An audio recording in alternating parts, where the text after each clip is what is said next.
నీ లైఫ్లో ఫ్రెండ్స్ అనే వాళ్ళు ఎక్కువ మంది ఉండక్కర్లేదు. నీ మాటల్ని కాకుండా నీ మౌనాన్ని అర్థం చేసుకొని నీ పక్కన నించునే ఒక్క ఫ్రెండ్ ఉన్నా చాలు. నీ లైఫ్లో ఫ్రెండ్స్ అనే వాళ్ళు ఎక్కువ మంది ఉండక్కర్లేదు.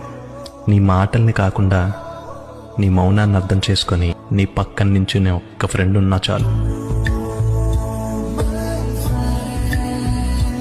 నీ లైఫ్లో ఫ్రెండ్స్ అనే వాళ్ళు ఎక్కువ మంది ఉండక్కర్లేదు.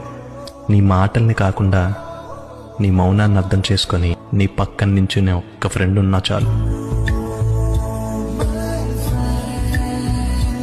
నీ లైఫ్లో ఫ్రెండ్స్ అనే వాళ్ళు ఎక్కువ మంది ఉండక్కర్లేదు. నీ మాటల్ని కాకుండా నీ మౌనాన్ని అర్థం చేసుకొని నీ పక్కన నించునే ఒక్క ఫ్రెండ్ ఉన్నా చాలు. నీ లైఫ్లో ఫ్రెండ్స్ అనే వాళ్ళు ఎక్కువ మంది ఉండక్కర్లేదు.